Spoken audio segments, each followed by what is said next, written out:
महाभारत का युद्ध जब समाप्त हुआ और भीष्म पितामह शरशैया पर सोए हुए थे, उस समय उनके शरीर में हर जगह, कोई जगह ऐसा बाकी नहीं था जहाँ पर जो है तीर गड़े हुए नहीं थे। और थोड़ा सा हिलने पर ही तीर इतना दर्द देता था और खून का जो धारा है वो बहने लगता था। इतने दर्द में भीष्म पितामह कई दिनों तक शरशैया पर सोए रहे। सभी लोग उनसे मिलने के लिए आते रहते थे। और एक दिन श्री कृष्ण उनसे मिलने के लिए आए और श्री कृष्ण को देखकर भीष्म पितामह जोर जोर से हंसने लगे। कह रहे, आइए जगन्नाथ, आपका स्वागत है। पहले आप ये बताइए, आप तो अंतर्यामी हैं, सर्वज्ञ हैं, इतने ज्ञाता है, हर चीज़ का ज्ञान आपको है। तो प्रभु, आप मुझे इतना बता दीजिए कि कौन सी गलती है जिसके वजह से आज मुझे इस शरशैया पर सोना पड़ा, इतनी तकलीफ मुझे उठाना पड़ रहा है, ऐसी कौन सी गलती है। कहा, तात श्री, आप तो अपने पूर्व जन्म को देख सकते हैं, आपके पास ऐसी शक्ति है, तो क्यों ना आप स्वयं ही देख लीजिए। तो पितामह कहते हैं कि कृष्ण, अब तक मैं कर ही क्या रहा था, अकेले अकेले अपने पूर्व जन्म को ही देख रहा था। मैंने अपने 100 जन्म तक देख लिया है, ऐसा तो कोई भी पाप नहीं किया कि जिसके वजह से मुझे आज इतनी बड़ी तकलीफ उठाना पड़े। ऐसा कौन सा जन्म है जिस जन्म में मैंने पाप किया था। तो श्री कृष्ण मुस्कुराकर कहते हैं, पितामह, आपने 100 जन्म देखा है, अपने 101वां जन्म नहीं देखा। अब अपने 101वां जन्म को ध्यान से देखिए।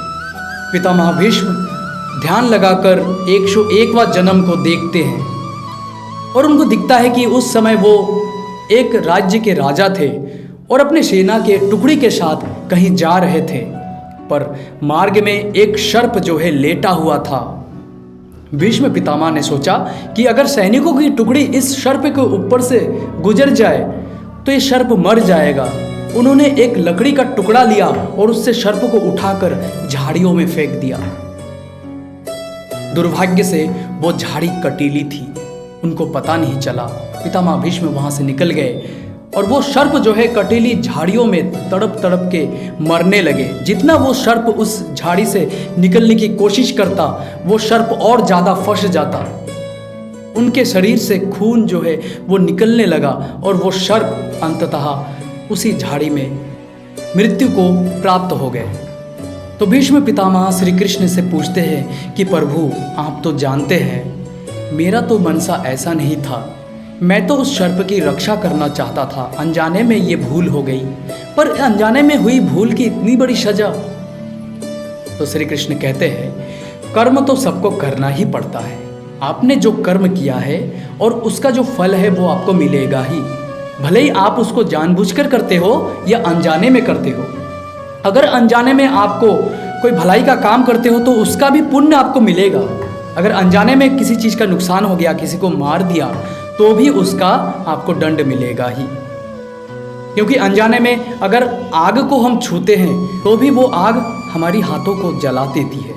तो कहने का मतलब है कि कर्म का भोग सबको भोगना ही पड़ता है। श्री कृष्ण कहते हैं कि पितामह, आपका जो पुण्य है, उस पुण्य के कारण आपके इस जो गलत कर्म है, इस कर्म का फल का उदय होने में 101 जन्म लग गया, क्योंकि आपने पुण्य ही इतना ज़्यादा कर दिया था। इस वजह से आपकी दुर्गति यही हुई। तो दोस्तों, हमें भी नित्य कर्म जो है ध्यानपूर्वक करना चाहिए। गलती से भी किसी का नुकसान नहीं होना चाहिए, नहीं तो इसका जो दंड है हमें कभी ना कभी जरूर मिलेगा। इस जन्म में नहीं, अगले जन्म में या किसी न किसी जन्म में उसका भोग हमें भोगना ही होगा। इसलिए कर्म करते समय हमें सावधानी बरतनी चाहिए। तो दोस्तों, जीवन में कभी भी हमें 2 चीज़ें नहीं छोड़नी चाहिए, भोजन और भजन। भोजन छोड़ दोगे तो आप मर जाओगे और भजन छोड़ दोगे तो आप कहीं के नहीं रहोगे। तो ऐसे ही कहानी को लेकर मैं आप लोगों के सामने आता रहूँगा। तब तक के लिए धन्यवाद, नमस्कार।